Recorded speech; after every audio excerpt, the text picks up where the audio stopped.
కోర్టులో హాజరుపరిచారు. ప్రెసెంట్ అయితే మనకు అందిన బ్రేకింగ్ మనం చూస్తున్నాం. 14 రోజుల పాటు అయితే రిమాండ్ విధించినట్లు మనకు అప్డేట్ అందుతుంది. ఇక లగచర్ల ఘటనలో పట్నం నరేందర్ రెడ్డికి రిమాండ్ విధించారు పోలీసులు.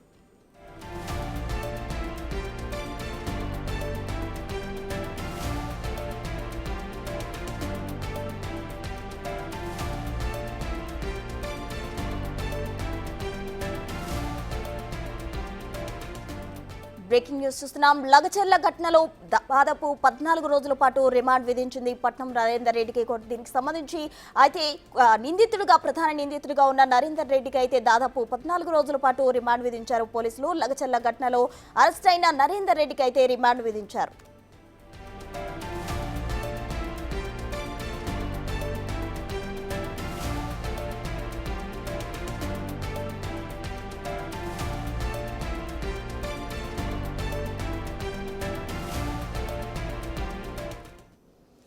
లగచర్ల ఘటనలో పట్నం నరేందర్ రెడ్డికి రిమాండ్ విధించారు. దాదాపు 14 రోజుల పాటు రిమాండ్ విధించినట్లు తెలుస్తోంది. దీనికి సంబంధించి మరింత సమాచారం మా అసోసియేట్ ఇన్పుట్ ఎడిటర్ అందించేందుకు సిద్ధంగా ఉన్నారు.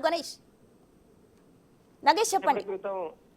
కొడంగల్ కోర్టులో పట్నం నరేందర్ ను హాజరుపరిచారు.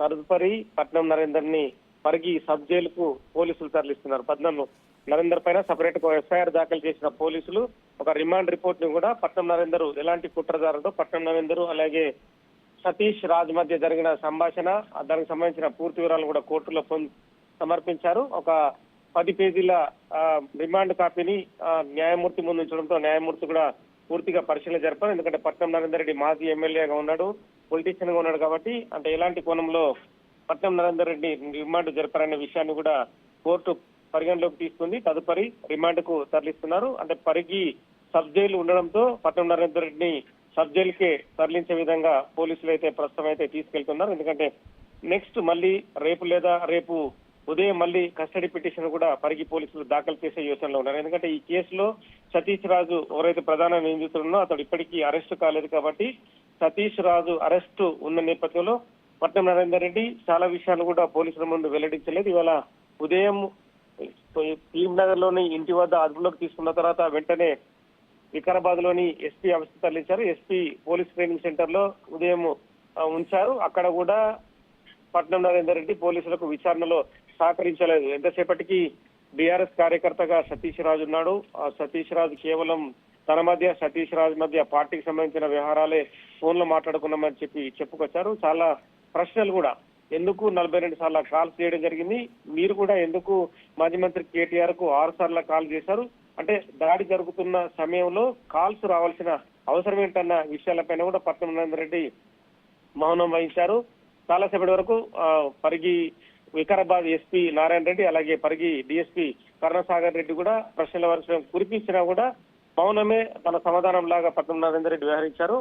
ఈ నేపథ్యంలో పట్నం నరేందర్ రెడ్డి నుంచి మరిన్ని విషయాలు రావాలన్నా కలెక్టర్ ప్రతీక్ రాజ్ పైన, కడా ప్రత్యేక అధికారి వెంకటరెడ్డి పైన దాడి జరగడం, మిగతా అధికారుల పైన కూడా దాడులు జరగడం, వీటన్నిటిపైన పూర్తి విషయాలు బయటకు రావాలంటే ఖచ్చితంగా పట్నం నరేందర్ రెడ్డి కస్టడీకి రావాల్సిందే. ఎందుకంటే ఒక వారం రోజుల కస్టడీ కనుక పిటిషన్ దాఖలు చేస్తే కనీసం పోలీసులు 3 నుంచి 5 రోజులు కస్టడీకి ఇచ్చే అవకాశం కనిపిస్తుంది. ఎందుకంటే పట్నం నరేందర్ రెడ్డి కస్టడీకి తీసుకుంటే సతీష్ రాజు ఎక్కడికి పారిపోయాడన్న విషయాలు కూడా బయటకు వచ్చే అవకాశం కనిపిస్తుంది. ఎందుకంటే సతీష్ రాజు గత 4 నెలల కాలంగా లగచర్ల చుట్టుపక్కల ప్రాంతాల్లో కూడా ఉంటూ తాను ఎలా దాడి జరపాలి, ఎలాంటి విషయాలని కూడా అంటే రెగ్యులర్ గా పట్నం నరేందర్ రెడ్డికి అప్డేట్ ఇస్తుండేవాడు. ఎందుకంటే ఫార్మా కంపెనీ వ్యవహారాన్ని ఎప్పుడైతే ప్రభుత్వము లగచర్ల చుట్టుపక్కల ప్రాంతాల్లో నిర్మాణం చేయదలుచుకున్న దాన్ని తెలిసినప్పటి నుంచి కూడా సతీష్ రాజు చాలా వరకు హైదరాబాద్ లో ఉండే సతీష్ రాజు నగచర్లలోనే ఉంటూ చుట్టుపక్కల విలేజ్ లో ఉన్న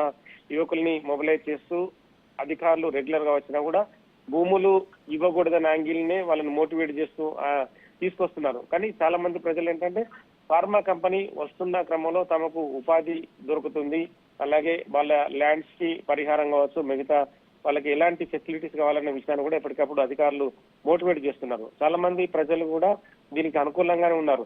కానీ ఎట్టి పరిస్థితుల్లో ఫార్మా కంపెనీ అనేది లగచర్ల చుట్టుపక్కల ప్రాంతాల్లో నిర్మాణం జరగకుండా ఉండాలి, ఇది కాంగ్రెస్ పార్టీకి అనుకూలంగా ఉంటుందని చెప్పి రెగ్యులర్ గా సతీష్ రాజు, పట్నం నరేందర్ రెడ్డి కూడా ఖచ్చితంగా ప్రజలు ధిక్కార ధ్వని చేస్తున్నారనే విషయాన్ని చేయాలి, ఖచ్చితంగా దాడి జరపాలి. ఈ ఇష్యూని కూడా రాష్ట్ర వ్యాప్తంగా ఫ్లేర్ చేయాలనే ఉద్దేశంతోనే దాడి చేశారనే విషయాన్ని కూడా రిమాండ్ రిపోర్ట్ లో పొందుపరిచారు. దీంతో ప్రస్తుతం అయితే 14 రోజుల రిమాండ్ విధించడంతో పరిగి సబ్ జైలుకి పట్టణ నరేందర్ రెడ్డిని భారీ బందోబస్తు మధ్య పోలీసులు తరలిస్తున్నారు. Right, thank you Nagesh.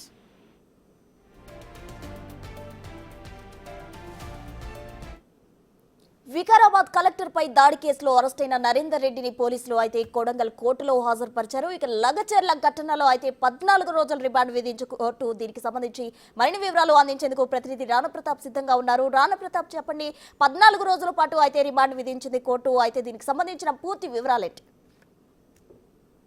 ఉదయం నుంచి కూడా అందరూ అనుకున్నట్టుగానే 14 రోజుల పాటు కూడా పట్నం నరేందర్ రెడ్డిని జిల్లా మెజిస్ట్రేట్ కోర్టు ఇవాళ విధించినటువంటి నేపథ్యం కాబట్టి కాసేపట్లో పరిగి జైలుకి తరలించబోతున్నారు. అంటే మహబూబ్ నగర్ జైలుకి తరలిస్తారనేది కూడా సమాచారం వచ్చినప్పటికీ మరికొంతమంది వికారాబాద్ జైలుకి కూడా తరలించే అవకాశం ఉందనేది కూడా వదంతులు వచ్చినప్పటికీ కానీ పరిగి అయితే దగ్గర ఉంది కాబట్టి పరిగిలోనే ఆయన్ని తరలించే అవకాశం ఉన్నట్టుగా మనకు సమాచారం అందుతుంది. ప్రస్తుతం అయితే ఇంకా పట్నం నరేందర్ రెడ్డి లోపల ఉన్నాడు కాబట్టి ఆయన సంబంధించిన స్టేట్మెంట్ ని రికార్డ్ చేశారు. రికార్డ్ చేసిన తర్వాత 14 రోజుల పాటు కూడా ఆయనకి ఈ రిమాండ్ విధించినప్పుడు నేపథ్యం కనపడుతుంది. అయితే రిమాండ్ ఖైదీగా ఉన్నప్పుడు మాత్రం దాంతో పాటు ఈ కస్టడీకి కూడా పిటిషన్ వేయబోతున్నట్టుగా మనకు సమాచారం ఉంటుంది. పోలీసులు దాదాపు వారం రోజుల పాటు కూడా పట్నం నరేందర్ రెడ్డిని కస్టడీ కోర్టు కూడా పిటిషన్ వేసే అవకాశం ఉన్నట్టుగా మనకు సమాచారం అవుతుంది. ఒకవేళ అది చేస్తే మాత్రం ఈ కేసులో పూర్తి స్థాయిలో విచారణ చేయడానికి పోలీసులకి సమాయత్తం అవడానికి కూడా సమయం ఉంటుందనేది కూడా చెప్తున్నటువంటి నేపథ్యం కనపడుతుంది. అయితే ఈ కోర్టు దగ్గర ఏదైతే కొడంగల్లో ఉన్నటువంటి ఈ సివిల్ జడ్జి కోర్టు దగ్గర అయితే మొత్తం పూర్తి స్థాయిలో భద్రత అనేది ఏర్పాటు చేస్తున్నారు. పెద్ద ఎత్తున కూడా ఇక్కడ బీఆర్ఎస్ సంబంధించిన కార్యకర్తలు కానీ నాయకులు కానీ వీళ్ళందరూ కూడా ఇక్కడ చేరుకోవడంతో వాళ్ళందరికీ కూడా పోలీసులు ఇక్కడ వారిస్తున్న నేపథ్యంగా పడితే ట్రాఫిక్ కూడా జామ్ అయిపోయిన నేపథ్యంలో ఎక్కడెక్కడ వాహనాలను వెంటనే ఇక్కడ పంపించేస్తున్న నేపథ్యంగా పడితే ఎందుకంటే ఇక్కడ చాలా వరకు దాదాపు 1000 మంది దాకా కూడా ఇక్కడ గుమికూడారు. అసలు కోర్టులో ఏం జరుగుతుంది, పట్నం నరేందర్ రెడ్డికి ఎన్ని రోజుల పాటు రిమాండ్ విధిస్తారన్న దానిపై కూడా ఎన్ని రోజులు ఇంతసేపు కూడా ఆరాధించారు. ఇప్పుడు 14 రోజులు విధించారని తెలియగానే కొంతమంది ఇక్కడి నుంచి వెళ్ళిపోతున్నటువంటి నేపథ్యం కూడా మరి కొంతమంది జైలు దగ్గర ఆయన కలవడానికి వెళ్ళడానికి ప్రయత్నాలు చేస్తున్న నేపథ్యం అయితే కనుక ప్రస్తుతం అయితే ఇక్కడ ఆ కోర్టులో నుంచి ఇంకా పట్నం మహేందర్ రెడ్డి నరేందర్ రెడ్డి అయితే బయటకైతే రాలేదు. సో ఇప్పటికే కాన్వాయ్ కూడా సిస్టమ్ చేస్తున్నారు.